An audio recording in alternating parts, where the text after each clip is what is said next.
But where do you start? Green Street, a vibrant community space in the heart of downtown, is where Lee Summit comes together. Its 3 dynamic areas have something for everyone.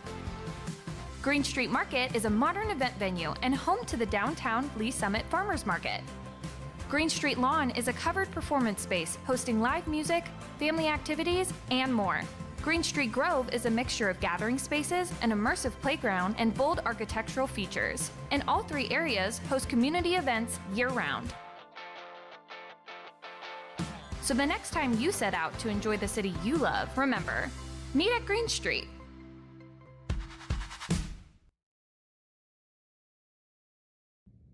Hello Lee Summit, I'm Jordan. Here's your flash briefing for the week of July 13th. City Council will meet for a regular session Tuesday night at 6 in Council Chambers and City Hall. Meetings are open to the public or watch live on the city's YouTube channel.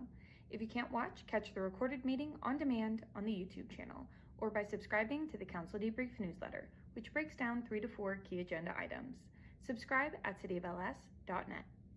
Downtown Lee Summit Main Street is hosting a sidewalk sale this Saturday, July 18th from 10 a.m. to 5 p.m. Shop local and see all that downtown merchants have to offer. Learn more at downtownls.org. If you see a pothole, report it on LS Connect. It's a quick and easy way for residents to report common non-emergency concerns, such as potholes and streetlights. Simply snap a photo, mark the location, and submit the report. The LS Connect app is free to download on any Apple or Android device. LS Connect is also available online at cityofls.net. Thanks for listening and have a great week. Every time you turn on a tap, high-quality water is ready. But where does it come from? In Lee Summit, water flows from 2 trusted sources, the Missouri River and its surrounding aquifer. This water is collected and treated in the cities of Independence and Kansas City.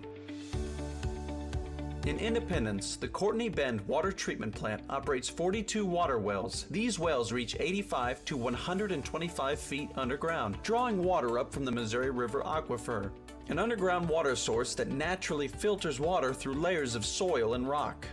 The facility filters, cleans, and softens the water before pumping up to 7.5 million gallons a day to Lee Summit. In Kansas City, the KC Water Treatment Plant draws water from the aquifer and the surface of the Missouri River. It then filters, cleans, and softens the water before pumping up to 25 million gallons per day to Lee Summit. In Lee Summit, Water Utilities controls the flow of these sources into the local system. Advanced software monitors the entire system, including 3 pumping stations and 8 water storage tanks, which maintain the water's pressure as it moves through 639 miles of water mains, carrying it to your home and the homes of more than 100,000 citizens. Water utility staff collect samples from throughout the system and send them for extensive laboratory testing, ensuring your water is safe, meeting or exceeding state and federal standards. When you turn on a tap, you're accessing a vast system spanning hundreds of miles, each foot carefully planned and strategically maintained. A system that leverages innovation to harness nature, turning a vital life source into an ordinary convenience, bringing you safe, reliable, high-quality water 24 hours a day, 365 days a year. To learn more about Lee Summit Water, visit lswater.net.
Want to know what's coming to Lee Summit? The Development Minute is here to help.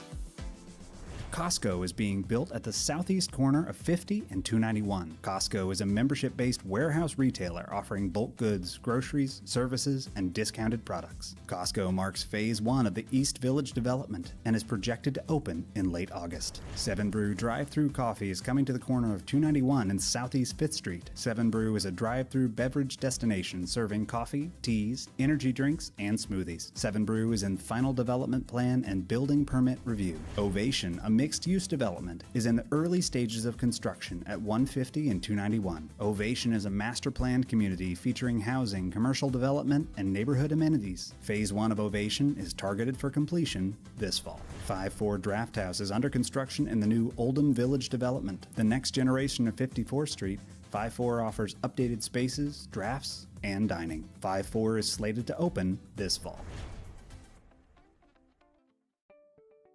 All of the city's storm system end up either in a creek or a lake. We have 5 or 6 lakes in the city.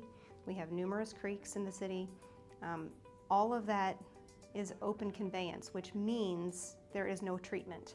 If it goes into the curb inlet, it will end up in a creek or a stream or a lake with zero treatment. Things that people don't know they should not put down the storm sewer system. Grass clippings.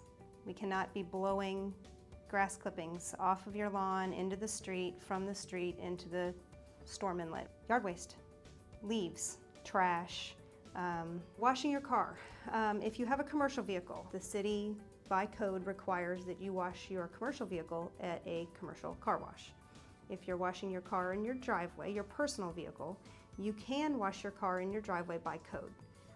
Keep in mind though, that all of the soaps, the detergents, everything you use, the waxes on your car will discharge down into the storm sewer. So we would recommend that you use an actual car wash to just get all of that captured properly, and it will then be discharged and managed properly, as opposed to potentially impacting the streams that are nearby. 4th of July comes along, people shoot off their fireworks, they leave them at the edge of their driveway, which is a good place temporarily, let them cool down. But at the end of that, they do not belong in the street to get washed down the street, swept down the street into the storm system. If you don't want to swim in a lake full of trash, we don't recommend you discard your trash that way. The city of Lee Summit has hundreds of traffic lights across its more than 1,000 lane miles, all managed by the city's public works traffic technicians.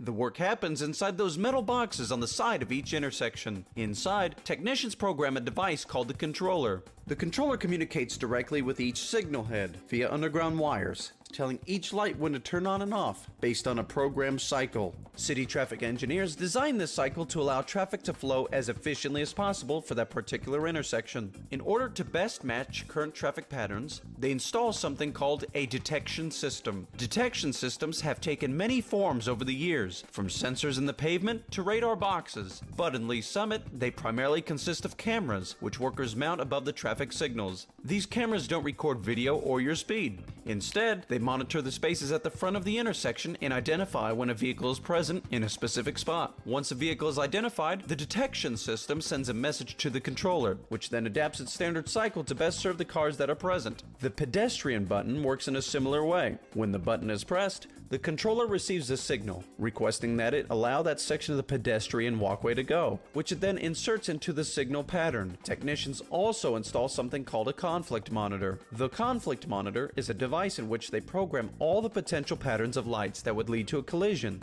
If the other systems mistakenly trigger those patterns, the conflict monitor sends the intersection into flash, causing all lights to flash red and directing drivers to treat it like an all-way stop.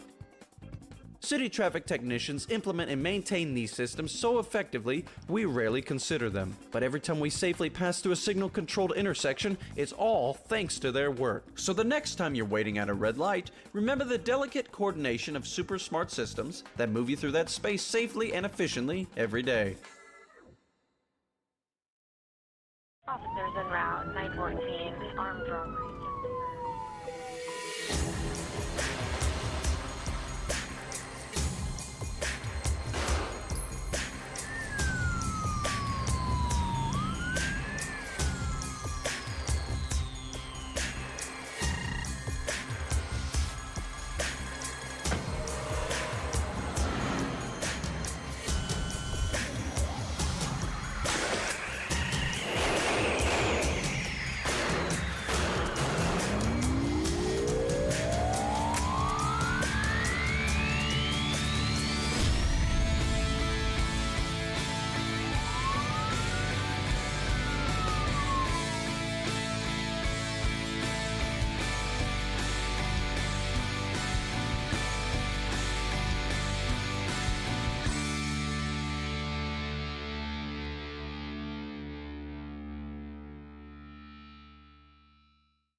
Thursday, July 16th, 2026, City Council Rules Committee meeting to order. Could I have a roll call, please?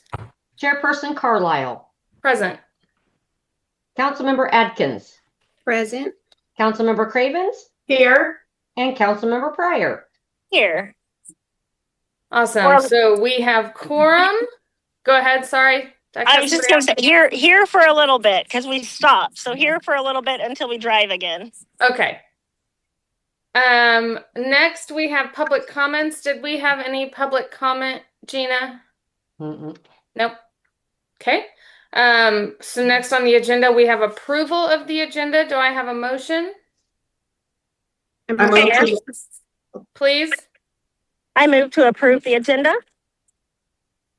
Second. Thank you. I have a motion and a second to approve the agenda as published. Roll call. For clarity, was that Councilmember Cravens that seconded? Yes. I'm Okay, sorry. thank you. I'll start calling that out. No, that's okay. It just got past me.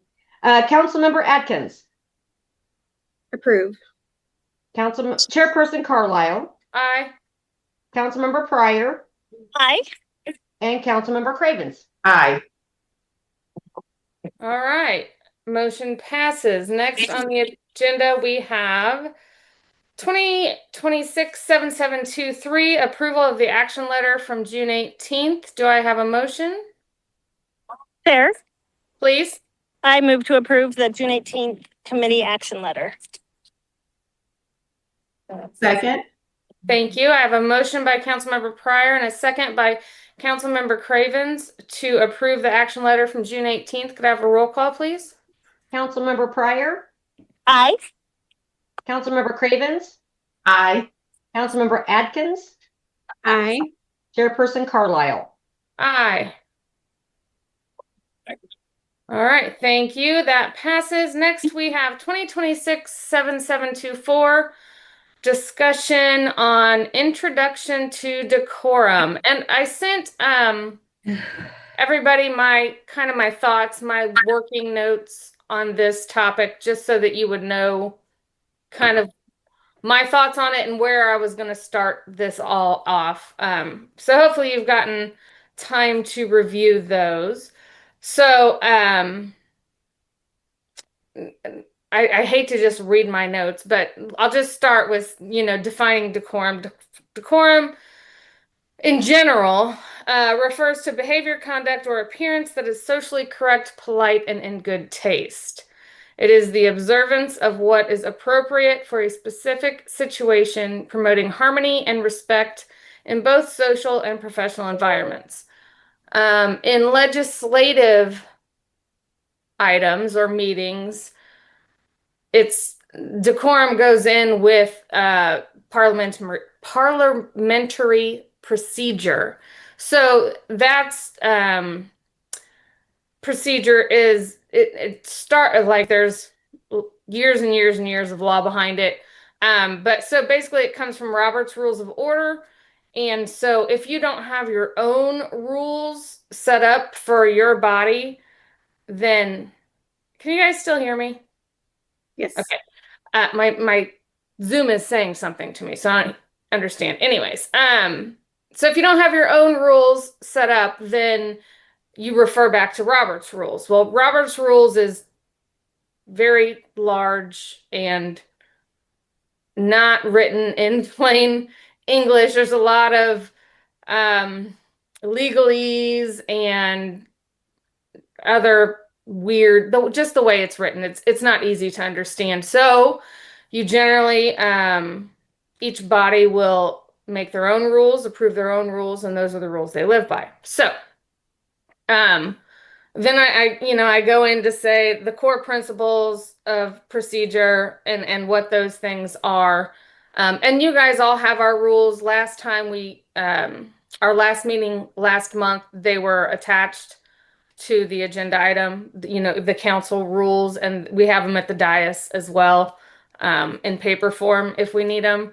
So that's just kind of in my mind, the most important parts of parliamentary procedure. And then below that, it's, these are like probably decorum, most important points of decorum that I feel, and this could be different for everybody, but just in my mind, these were the things that I think are most important for decorum and procedures. So after that, so that's like pages, I don't know, first 2 pages. So then after that, then I go on to say public decorum, and what I feel like that should be, and what it is and how it should be laid out. And then pages 3 through 5 are just examples of other, and not even all in Missouri, just other communities that I found that had their rules for decorum and procedure for their public meetings on their websites. And so I just pulled them off, and in each one of those, under it or somewhere in it, it says what community it came from and where you can find that info. So that was a very long introduction, but I just wanted to get that out there where I stand on these things. So who would like to follow up with discussion or start the rest of it? Anyone? Councilmember Atkins? Thank you, Chair. So am I understanding correctly that we're gonna, in this process, we'll be doing decorum for internal communication on the dais in any of the committees or council sessions, and then do a separate round where we're talking about public decorum and public interaction. Like I appreciate that you went and found other samples from other towns. I think that's great.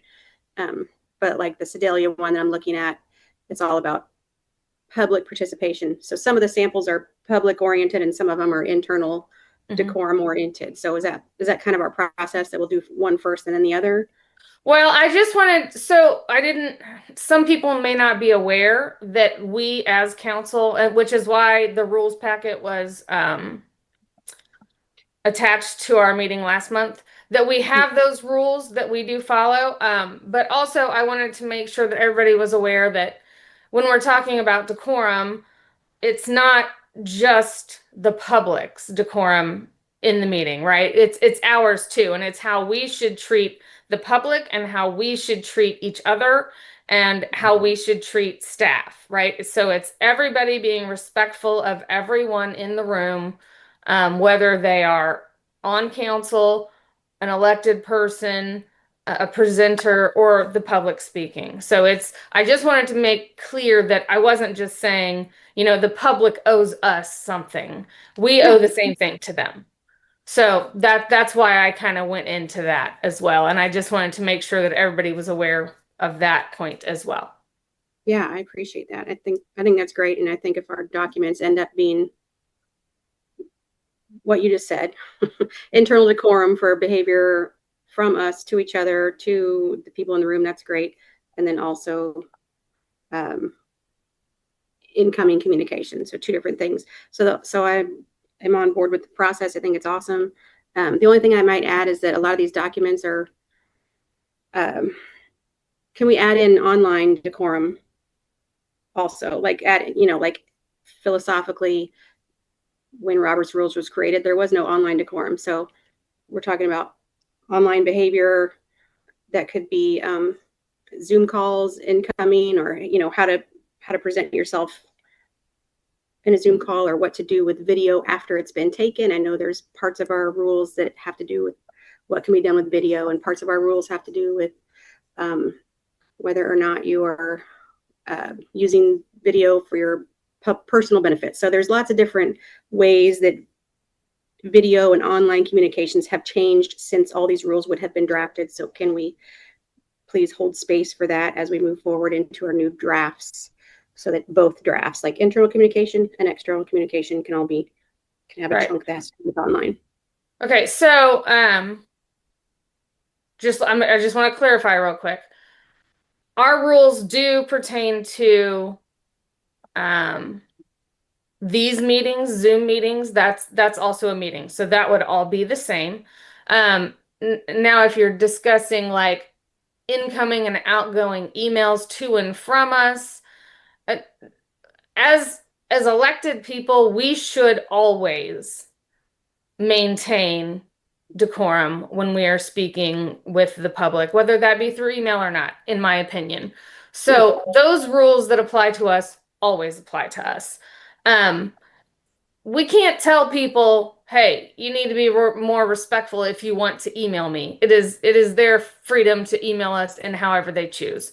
When you respond, you can ask them to please, be more respectful or whatever you think. But I mean, Yeah, that's the purpose of going through the rules. Yeah. Okay. So, as far as socials go, like social media and stuff like that, we have rules for that too, and that pertains to everyone as well. And maybe later down the line, when we get to that point, we might clarify them more, maybe define some words better so that it's easier to understand. But like I said, that pertains to everyone, to us, to staff, to the public. So when we're talking about the public, we can hold them accountable in meetings by not letting them speak if they're not going to be, respectful, or not letting them be in the meeting if they still can't maintain respect for us. But on socials, we can't control what people say and do and think, right? We can hold each other accountable to our rules. We are our judge and jury. That is what we do for each other. So we can hold ourselves accountable and each other accountable, but we can't really hold the public accountable to our rules. We can just, say this is not what this was made for and go on, right? So. Yeah, so are we flushing all that? I mean, yeah, so whatever we agree on is the actual way to state it would be in our documents. So if you have to clarify it out loud, we might as well clarify it in writing. So that's what I'm saying, is that as long as we're making space for making any exceptions or any clarifications around online communications that didn't used to exist. Okay. If we're talking, it's part of the rules, with part of the conversation earlier in the month or last month or whatever was dress code. And I don't know if that falls in this conversation, but that would apply for in-person and online. So I'm just saying, can we hold space for yeah, and in our own rules, that space is created. It has, since we've made our own rules, we've had all these things, all the socials and the meetings. So that space is created in our own rules. But as we go through, and if you think there are things that need to be better defined, please bring them to our attention and we can talk through those points. Okay. Okay. All right. Councilmember Cravens or Councilmember Pryor, did you guys have anything? I think all I just have to add or to say is I did look over what you sent out, and to be honest, it's just about treating people with dignity and respect. I think that all the things that were noted should be common sense and should be how we conduct ourselves, not only in council but in our professional lives and any other setting that requires you to have some type of public decency and respect for others. So I don't think that it was anything that was overarching for us to understand. But I do think that, just kind of refreshing ourselves with what is expected can never hurt anyone. And then also what you sent to us is also in our meeting docs as well, correct?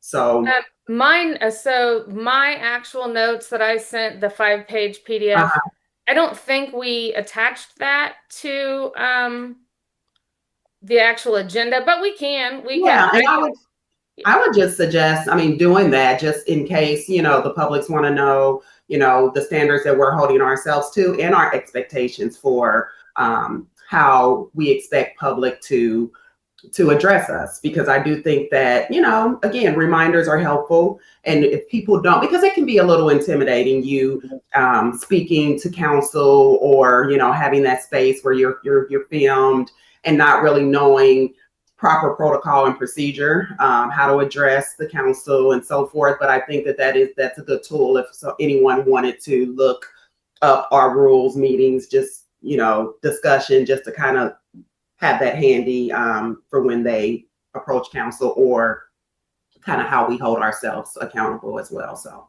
Right. that's all. Sure. Thanks, Chair. I just wanted to let you guys know, because you talked about the document that you sent as something as part of discussion presented for this meeting, we will upload it on the back end after the meeting is done. The clerks will put it in the packet, just like if someone walked to the dais and presented something. So same Perfect. way. Thank you. Hmm? All right. So Councilmember Pryor, do you want to add? I don't really have anything. No. Okay. I don't have anything. I read through your packet. I agree with you 100%. I agree with everything that you had in there. I don't, like Yana said, I feel like it's pretty black and white. So yeah, no, thank you.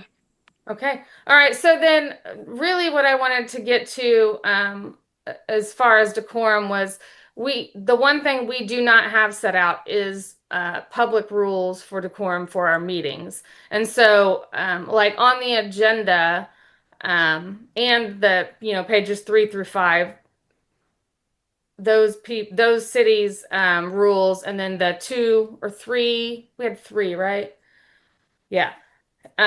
Rules of decorum. Those are the thing. That's what I want to get us set. And it obviously probably won't all get done in this meeting, but we can at least kind of discuss what we think is important to be in that document, and then, direct staff to get a draft made. So, and then once we have all of that, I would prefer that it go not only online where it can be seen, where our meetings are, it'll just show public decorum, but also maybe, that piece of paper they have to fill out when they want to do public comment, maybe we put it on the back of that so everybody has seen it, they have it. And then also, post something right there as you come in to chambers where you fill out your public comment and get the agenda or what have you, maybe put it there as well. But just to make sure that everybody does have the ability to get it and see it and read it, right? So, of all of the different city ordinances or just rules that you guys have seen, is there anything that you did not like, you don't think we should have, anything that, or that you really like and you want to make sure we do have on there, anything like that? Councilmember Pryor? I just think it's important for all of us to remember, like, we're elected by the people, we work for the people. Like, we can't control how they address us outside of a meeting. And so I just feel like it's important for us all to remember that, we work for them, and yeah, there's going to be angry voices, and they're going to come at us angry because sometimes people don't feel heard, and that's just part of this role. And ultimately, like, we work for them. We were elected by them. So I just feel like that's important to remember as we're going forward and making rules that will apply to the public also. And I understand it's different during a council meeting, but yes. So thank you. Thank you. Anybody else? No, I agree. We cannot control how people communicate, but I do think that it is important that we have house rules, if you will, in kind of how we expect, things to be conducted inside the chamber. So, that's most spaces that you enter. There's decorum or things that you are expected to do when you're in certain spaces. So I don't think this is any different, and I don't think anybody would disagree to that. Okay. Overall. Councilmember Atkins, did you have anything? Yeah. Thank you, Chair. Yeah, and I also want to clarify which document we're referring to specifically, so that way I don't miss the opportunity to talk about specific line items. If that's the phase we're at, I don't know if we're supposed to comb through line items in general or, but I do think that being clear about what happened, the city council weekly meetings that's our business meeting to conduct business. And if there are periods of time where public decorum is getting so distracting that we're not even getting through business, or that we're spending a lot of time in abusive environments, which that is the role that we've taken on, is as a public servant, you're going to be verbally abused, and things are going to happen, and that's what we signed up for.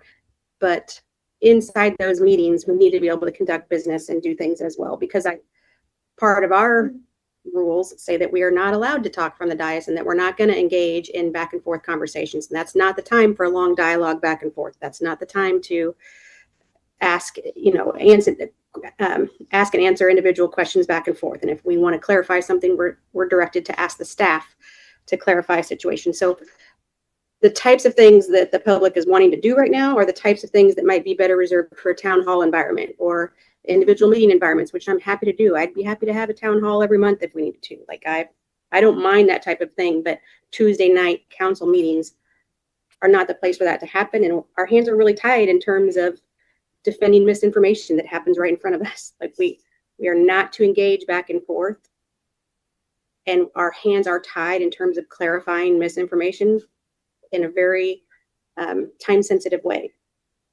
So I am in favor of making sure that we are tightening up rules of decorum for the evenings of the Tuesdays.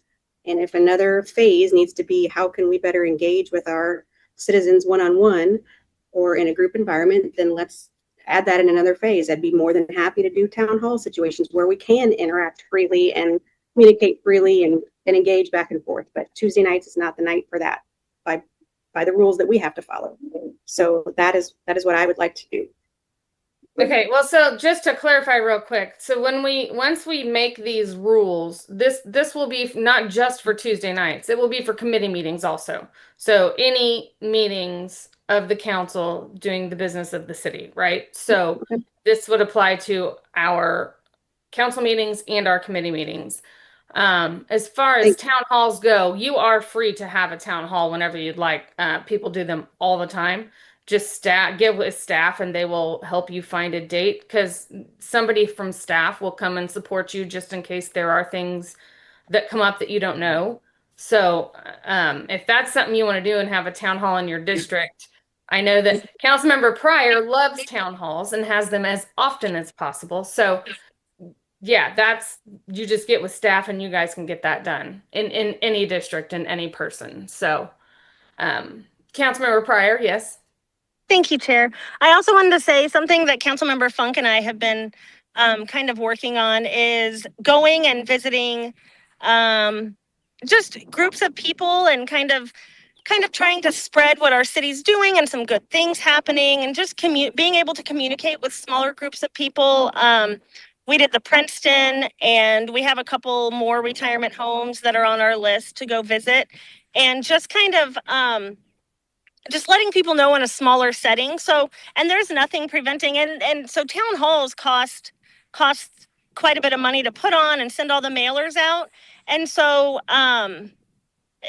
something that's completely free is going around and doing the smaller groups like we've been doing, and just informing people of what's going on and answering questions. And it's been beneficial, and we've gotten a lot of really positive feedback. So that is something also that I'd be willing to go with any council member if they want to do it, or they can organize it themselves. But it's been a lot of fun.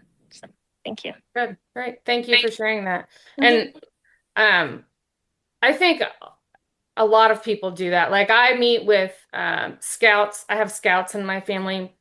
So I meet with the Girl Scouts whenever they want me to, and discuss with them and their families how things happen and what's happening at council, and how the process works. I do the same thing for Boy Scouts.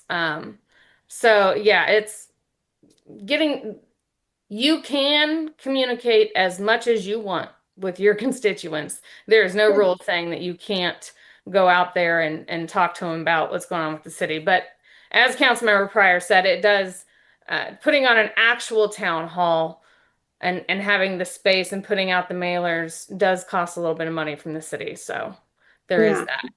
Good. So if there's all these options, then we should be able to minimize the that type of interaction during our work sessions when we're actually trying to get work done and actually trying to move on and conduct business and get through our evening. And that's why I think it's so important for us to get a set of these rules down so that we are very clear. It can be found everywhere and the expectation is there. So then it's completely understood.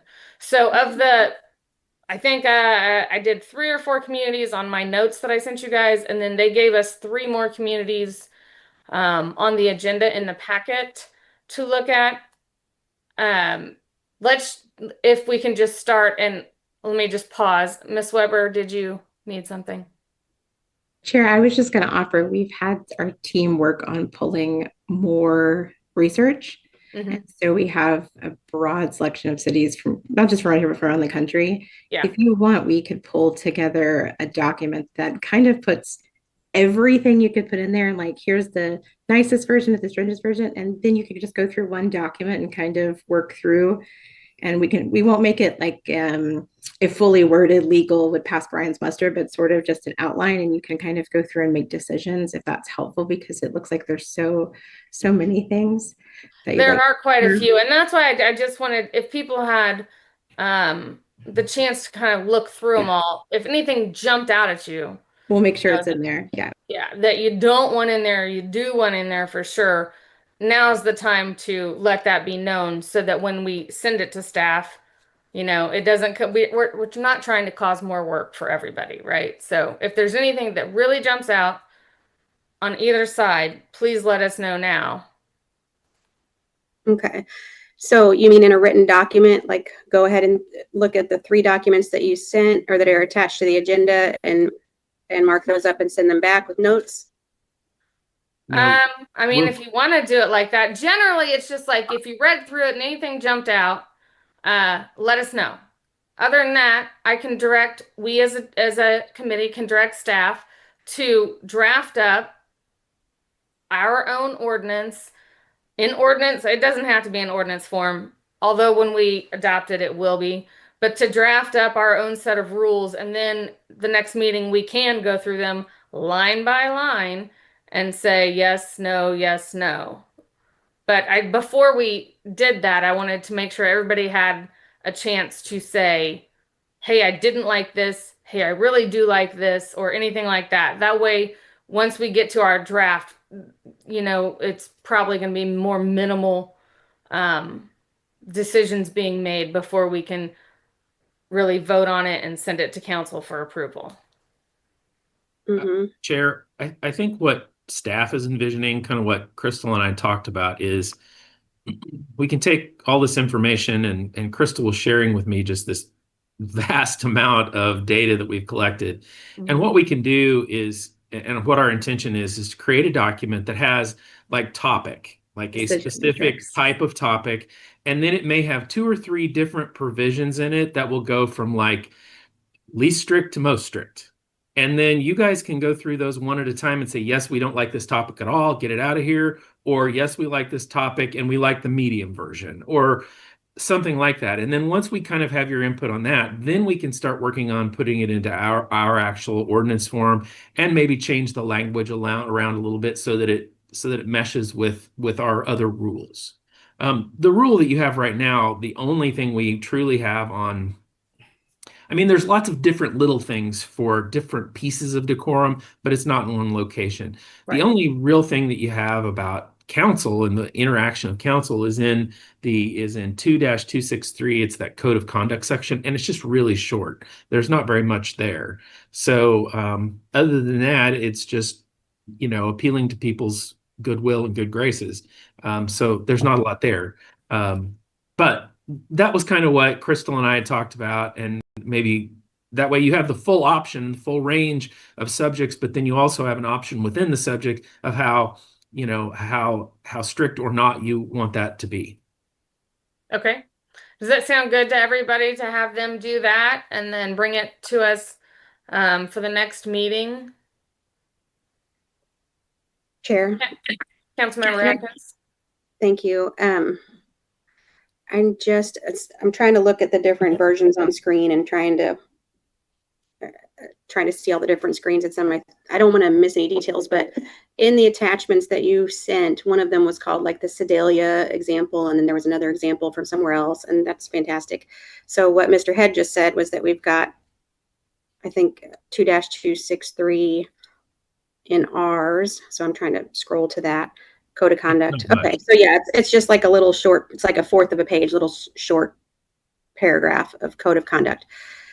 So I can't tell yet if that means from council to each other or if that means public decorum in the council.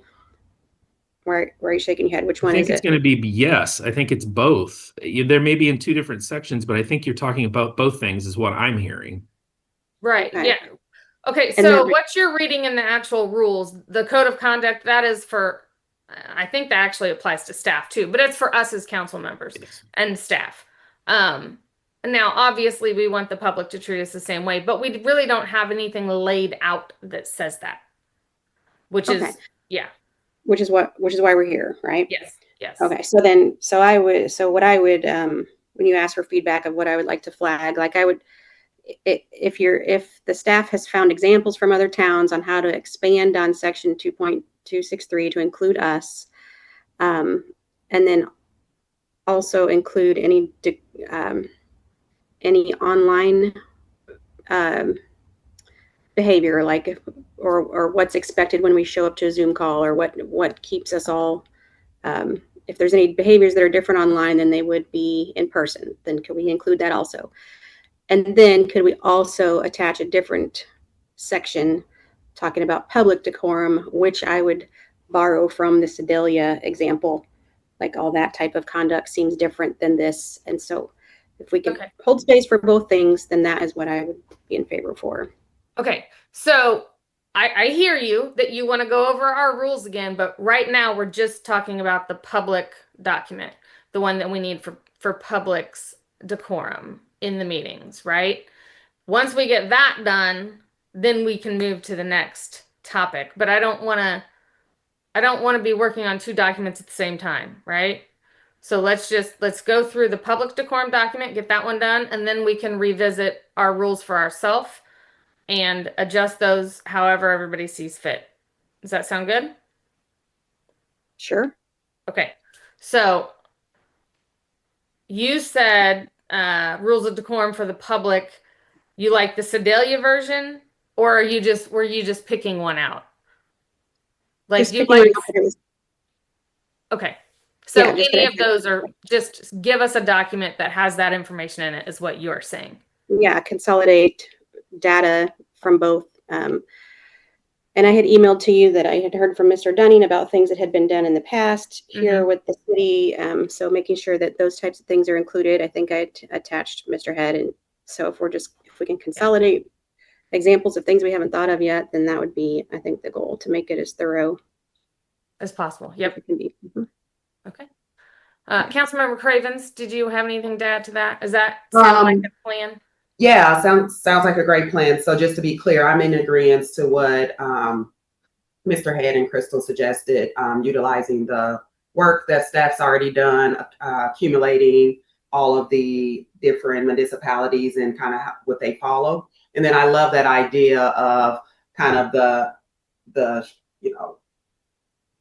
rating, more extreme to less extreme, and then we figure out where we want to fall in those spaces. So yes, I would love that information, and I think that will be real insightful for us to kind of narrow some things down to benefit our community. So okay, perfect. Councilmember Pryor, do you have any? Thank you. No, I do not. I'm just listening. What Mr. Head said, I agree.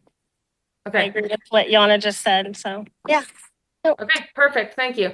Okay, then, Mr. Head, if you could work on that draft of public decorum rules for us, and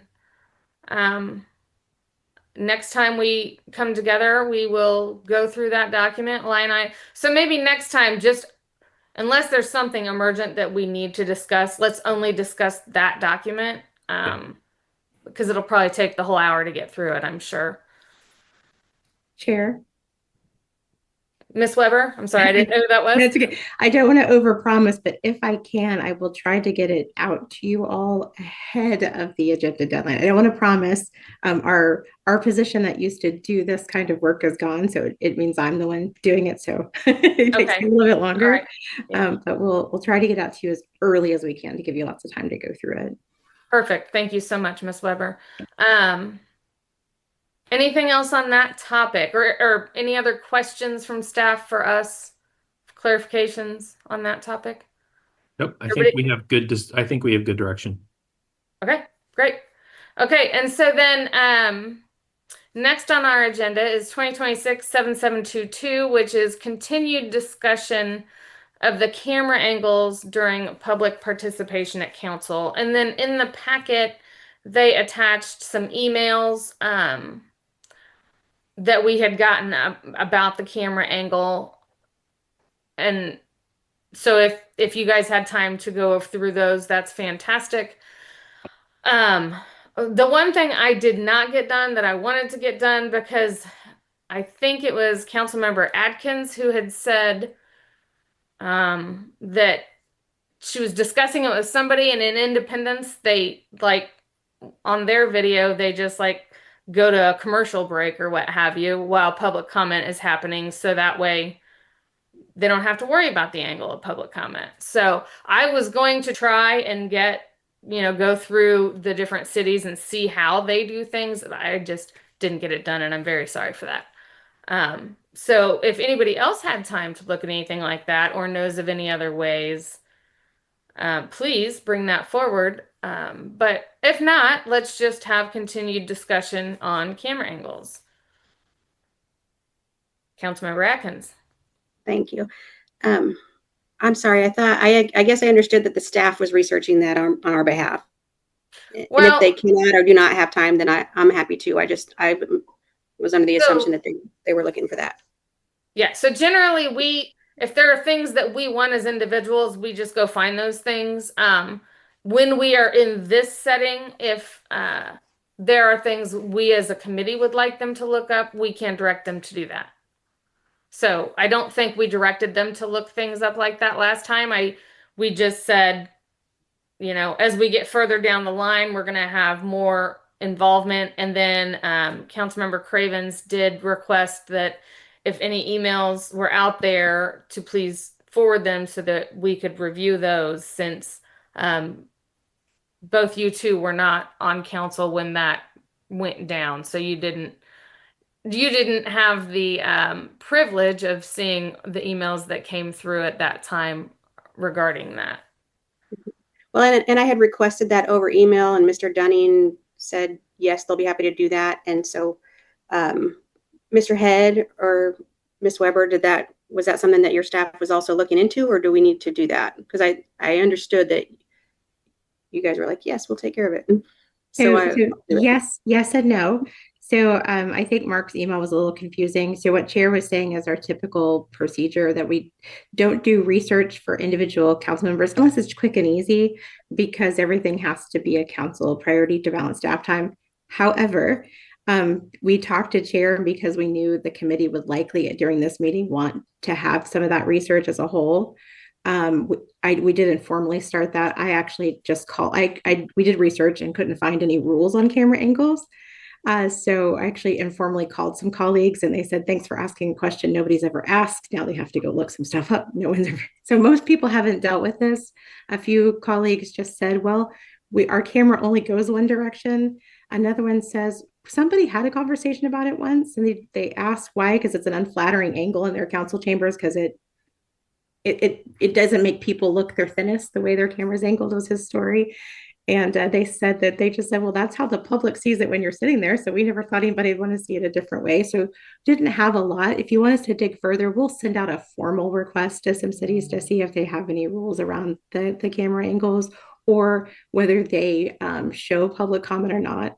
Most of the colleagues I just talked to informally said, yeah, we just put the meeting, the whole meeting up there. A few of them don't do public comment at their council meetings. They only do public comment at the committee, because their particular structure, everything goes through committee. And then there's less discussion at the council level because everything is vetted at committee. So they don't do public comment at council. So everybody kind of had a different thing. Most of them hadn't had in several years any of the experiences we've had recently. It's kind of cyclical in communities of when it sort of popped up for everybody. Everyone had a story about something, but nothing where they had changed much of anything. And a lot of it was before they had kind of video services. So some of them did say that they thought they had rules regarding campaign usage and private usage of video. But also some state laws differ between the sides of the area. So if you as a committee want, we'll dig into that more fully and we can provide that too, just from a kind of a quick synopsis. But I think most of them thought I was opening up a problem for them no one had ever thought about. Now they have to think about it. That does make sense. So I'm going to blame it on you, Councilmember Adkins, that you did it. It wasn't me. Well, and I'm happy to, what you just, thank you. And the things that you just described, that's five line items in a spreadsheet, and it sounds like an easy, like that sounds like straightforward feedback from them that is sufficient. So if one of them doesn't have, I would not request much more than what you just said out loud, unless you could get Eastern Jackson County towns to all give you that quick answer, and then that's 10 quick line items in a spreadsheet. That would be sufficient for me. I don't want them to track down or write anything else new. If you say that some of them don't even have public comments, that's an answer. If some of them only have the video one way and it does not face on the face of the speaker, that's an answer. Like all the things you said count as feedback. So that would be sufficient for me, because I'm just looking for baseline from the other ones. And if you want me to reach out to them, I'm happy to do it too. No, we can do it. And we'll do it pretty quickly. I will have to send them out a formal request, because I'm just asking them as a colleague over a coffee, just, hey, here's something we're dealing with. So if I'm going to cite their city, I want to make sure they have a chance to give a vetted response, because they were just talking as, amongst colleagues, not for public consumption. So make sure that they feel that they fully researched and know their answer, but it shouldn't take long. And that's what,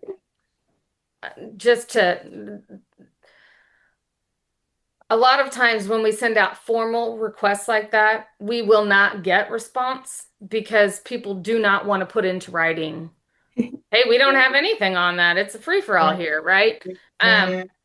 What I saw when I was trying to look and find anything is that there really aren't a bunch of rules about that.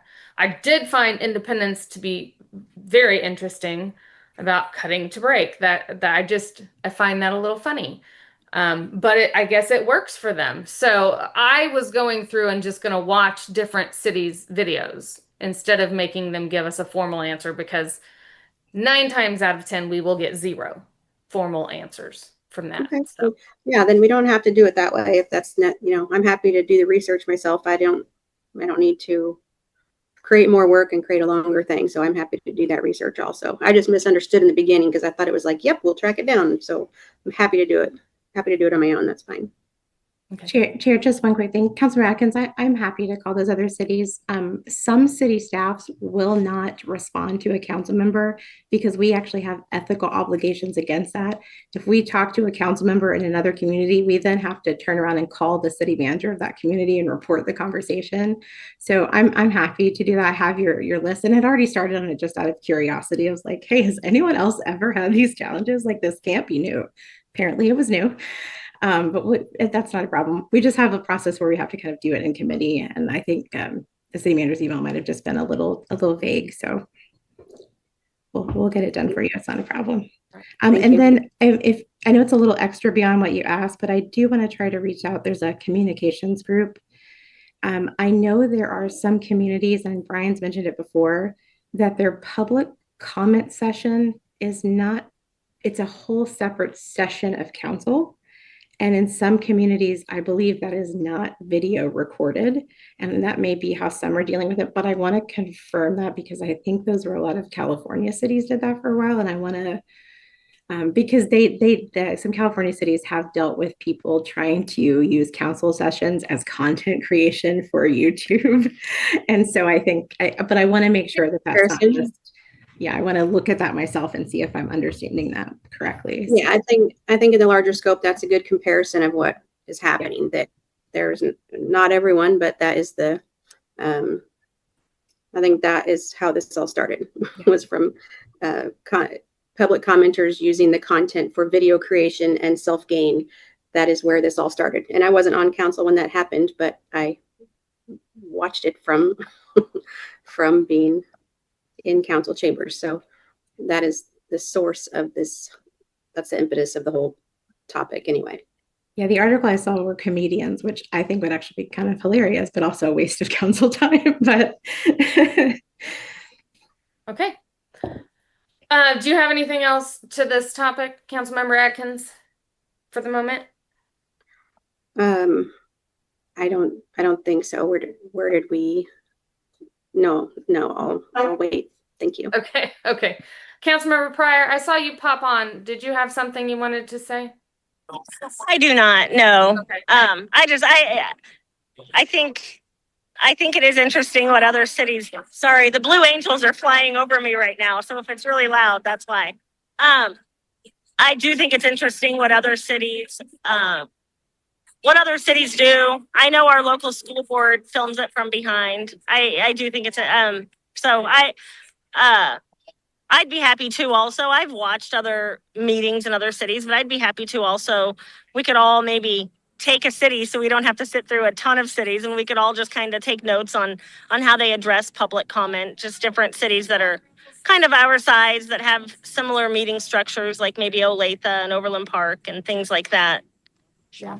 So I'd be happy to, if someone wants to delegate a specific meeting to me to go back and kind of watch, or a specific city, I'd be happy to go back and watch one. So however you guys decide to do it. Okay. Thank you. Councilmember Cravens, do you have any comment to that? No, I mean, I think, gathering info so that we can have a comparison. I don't think that hurts. But I don't want to stifle public comment. I think that is a right that, we need to take serious. So I don't want, by no means, if used properly, respectful, and in the best interest of city dialogue. I don't want to take that away from our community, because I think that as we are, as I think about my community, we are very community oriented, and I don't want to lose that by, making a statement, because it is going to make a statement, whatever we decide, making a statement that we don't value our community's input and who's saying it. So, for me, if we can find the best way, the most respectful way, the way that encourages our community to come in front of us to speak, because not only are they speaking to us, they're speaking to the community at large, to where all of those voices are being heard, whether we agree with them or not. That's the space I'm in. That's the best interest for the community, and that's what I'm for. But I am open to, kind of seeing how other people or other communities handle it, because I know that there was precedent set why communities felt they had to do certain things, because what we don't want is for it to get out of control and it's not effective, and it turns into some negative thing that just kind of tarnishes what the intent is. So again, I just wanted to say that I am open to looking at, different versions, but ultimately we have to decide what's best for our community. And I am not for letting maybe one or two who may be using it in some type of way impact or dictate the greater good of the community. So yes, perfect. Thank you for that. Thanks, Chair. Thank you. Councilmember Pryor. Thank you. I actually agree with Councilmember Cravens 100%. I think keeping, I'm team recording it from the front, but I know that we might be having to be willing to compromise on this. So, but I 100% agree with Councilmember Cravens. I think that it's so important to keep public comment recorded. And so, yes, I am interested in how other cities do it, but Councilmember Cravens, you just made a lot of really great points. So thank you for that. Thank you. Thank you, Councilmember Pryor. Okay, so I fall in with you guys. I do not want the public to think they can't come talk to us. But when I was thinking about this topic over the last month since we met, so back in, and I couldn't tell you what year, but a long time ago, the only meeting we recorded was council, right? I don't believe we recorded committee meetings at that time, nor did we any of our like boards and commissions. And so we had a dialogue back then about what meetings should be recorded, what shouldn't be recorded, should they all be video recorded, should they just be recorded with sound so people can hear the dialogue. And so some of the comments we had back then were, you know, these community members who volunteer to be on our boards, because I mean, we don't get paid a lot, but we get paid something, right? But they don't get paid at all to do these things. And so did we want to kind of force their hand on putting their opinions on the record, even though it was a volunteer board, right? And so we kind of had dialogue around that and how we felt would they still be willing to help us out with these boards that have these discussions and then ultimately bring forth a recommendation to council, or would we then not have people that would be willing to volunteer? And so I think where we ended on that was, you know, if the public doesn't feel comfortable volunteering because they have to be basically on TV, then maybe we just record that for sound so that it can be transcribed if needed and go on from there. That way everybody can still feel free to speak openly about whatever it is topic they're discussing so that they can come to a consensus and bring forth something to council. So I do understand where some people want to come to council because they want to be heard and be on video so that they can show people, look, I was doing this, this is what I'm doing for the public, and all of that. I don't think that's everyone, right? So while I really have no opinion on whether it's videoed from the front or from the back, I do see that some people find it disrespectful for us to video them from the back during public comment when, you know, the back of our heads aren't being shown when we're speaking. But I think that is the extreme minority, because I have not heard from anybody in the public that they would be offended if they weren't videoed at all, right? I probably heard from 15 to 20 people when the angle first got turned around, over why is it turned, what is going on. But I mean, that has really kind of fallen off. And even though we discussed it and at council, hey, bring this up if you have an opinion, we still haven't gotten a lot of opinion. So while I do not want to stifle the public voice, that is who we are here to represent. And it is absolutely their right to tell us how they feel. I also want to make sure that it's not getting out of hand, which is why we're having the public decorum discussion, right? So if everybody wants to pick a community and see what they do, that's great. Crystal, Miss Weber, thank you for volunteering to reach out to everybody in the communities to see if they do have anything. But really, maybe we put, you know, in our public decorum rules, you know, just lay it out there. These are videotaped, or, you know, and either the angle is from the front or from the back. But I also do think that it's important to look at how the school board does it. I mean, they do it from the back, and I don't know if they've always videoed from the back like that, so people aren't putting themselves out there so much when they're giving public comment, but I mean, it's interesting that they do it that way. So maybe we reach out and see if that's something that changed over the last few years or if it's always been like that. So what do you guys think about that? Should that be something that is in our public decorum document? Should we say, you know, public comment is videotaped and can be replayed, and the angle that you're videotaped is from the front face on or from the back? Should we make that decision there and put it there so it's known, or should we just not even discuss that it's videoed? Councilmember Atkins. Well, if I could go back, I mean, if I could go back to the reason that the videos were changed to begin with in our location, it was because if I remember correctly, if I read it correctly, the reason the video angle was changed was because our existing guidelines were being broken, right? Like there was abused, maybe, yeah.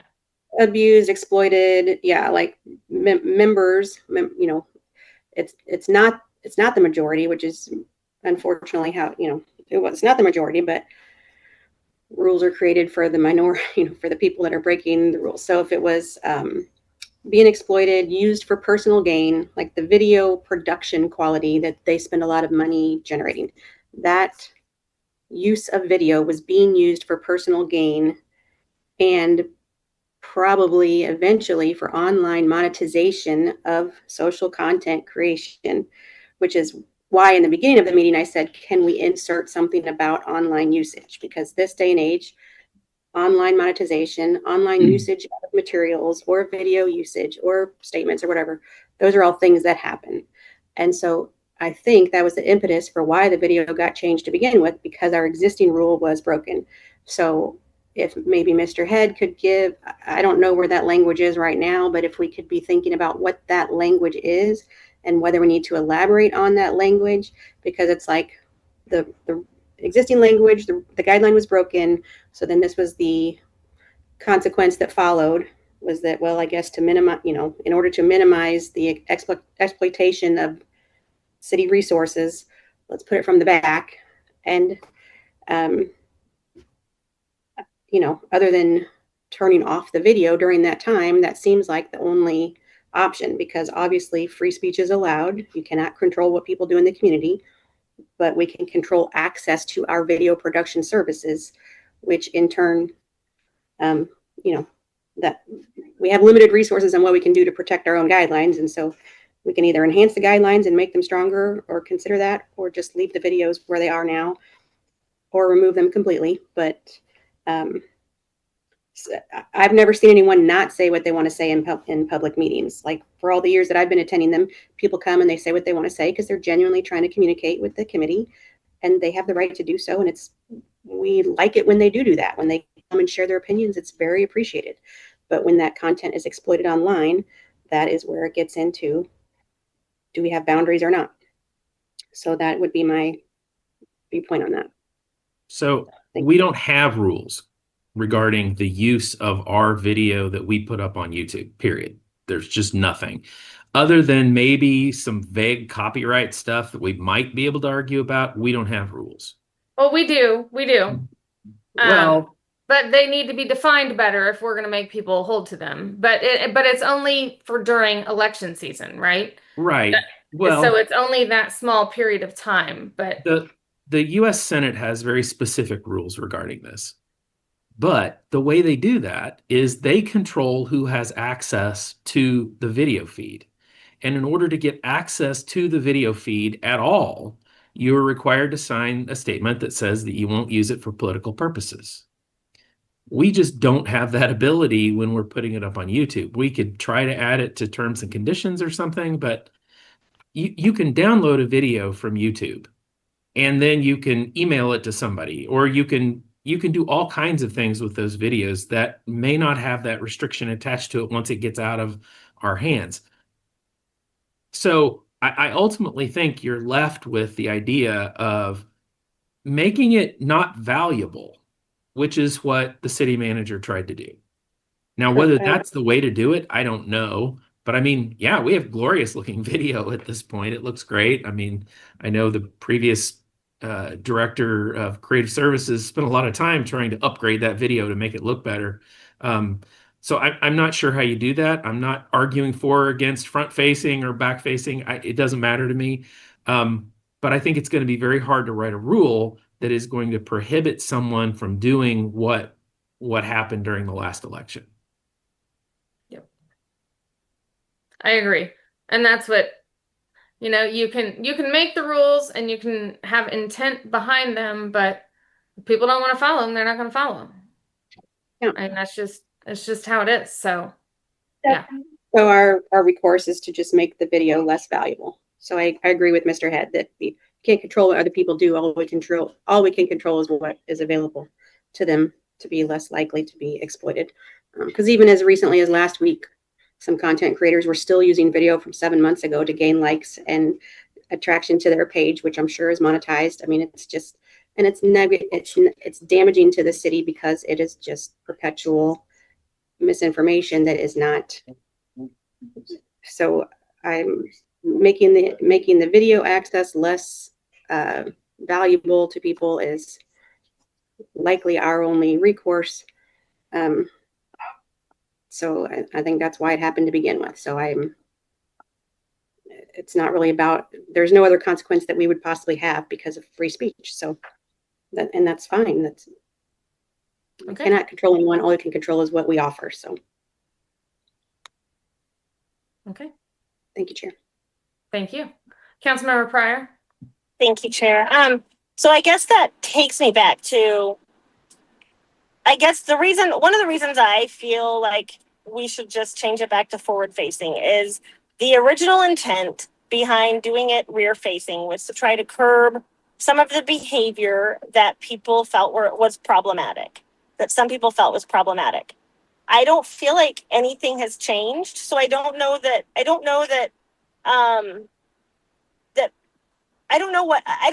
what defines less desirable. I mean, I don't know what that definition is. I don't think recording from the back has changed any behaviors that people initially thought were less desirable or were problematic. So I don't know. That's why I feel like, are we fighting a battle that doesn't need to be fought as far as filming from behind? Because the intended outcome didn't happen. So I don't know that this is a battle that, I mean, I don't know.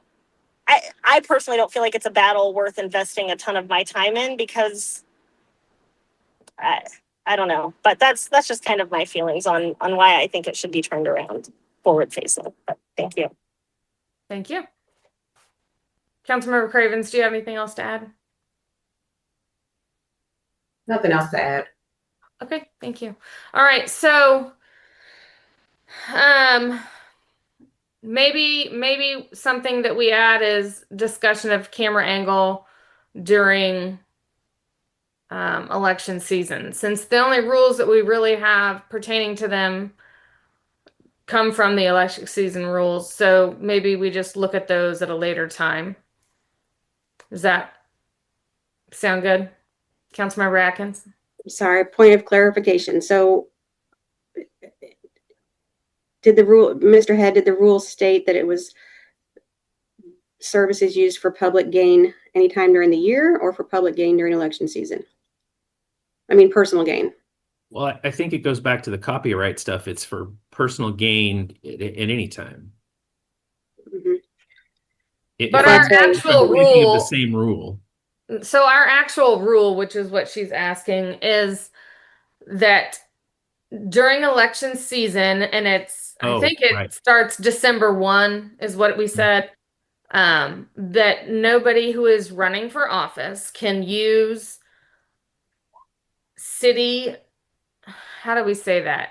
Use city resources right, for election purposes. And so that means no town halls with staff support, don't use the video from council as your, election commercial or what have you, those things. So that is our only actual rule, is that you just can't do it during election season, and it's only for those running for office. It doesn't say anything about what the public can use it for. I mean, it's out there. People can use it, right? If we don't want them to use it, we got to sue them. Are we going to be successful in a lawsuit? Probably not. So it was really just for election purposes, so that we could hold, once again, we council members could hold each other as council members accountable for not using city resources. It just didn't make it fair for those who were not currently council members to be able to use city resources when they couldn't, right? And so we were trying to even the playing field for the election season. It wasn't about what the public could do with it. We've never tried to define that. It was only about those people running for office. So that's kind of where that stood, if that helps to clarify that a little bit for you, Councilmember Atkins. Yeah, but surely year round, no one of the public is allowed to use city resources for public gain. Well, I mean, city resources are a lot of things. Once the video is out there, the city doesn't own it anymore. It is now the public's domain.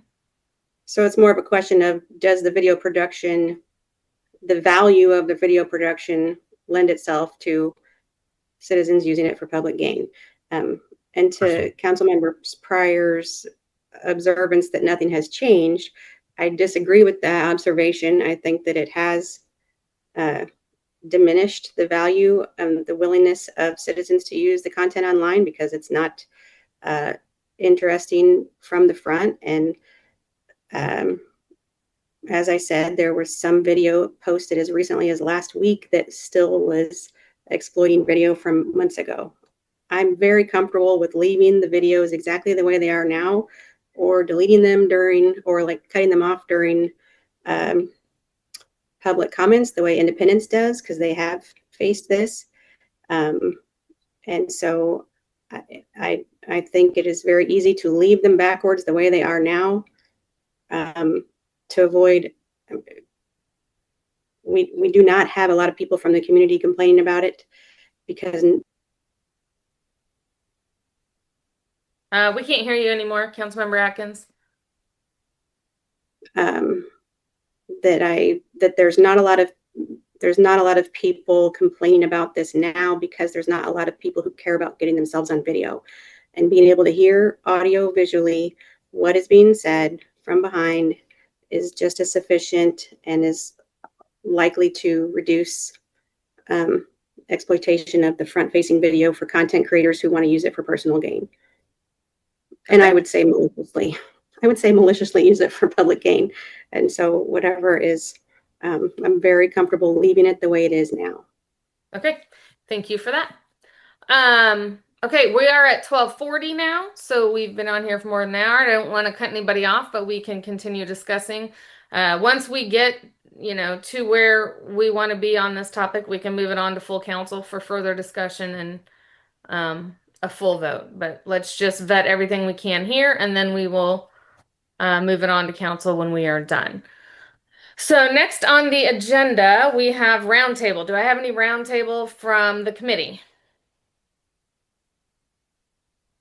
I see nobody. Okay, staff, do you have roundtable? Oh, hold on. Sorry, Councilmember Pryor. Sorry, so I was just out in the sun and apparently I got burnt. But I just wanted to thank you and your leadership you've been great this meeting and last meeting. I know this is only our second one, but I just wanted to thank you for chairing this committee, and you're doing a great job. So thanks. Thank you for that. Staff, do you have any roundtable? Miss Gina? Just that the next meeting is August 20th. Okay. Anybody foresee any issues with August 20th?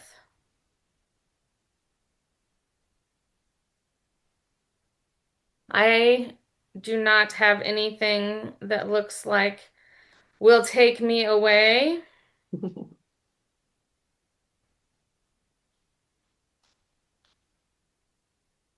Anybody else? Chair, I'm good with August 20th. Thank you. Okay, so August 20th will be our next meeting. We will That meeting, we will only discuss the public decorum document that we are going to get through. Okay, and then I'm not thinking we will be able to get through it all and vote on it next meeting, but I'm hoping to have a big chunk taken out of that. Okay. Anything else, Miss Weber? Did you have anything, Mr. Head? Nope. Okay. Well, thank you all for coming. It was a wonderful conversation once again, and I'll see you soon. Thank you. Thank you. Bye, guys.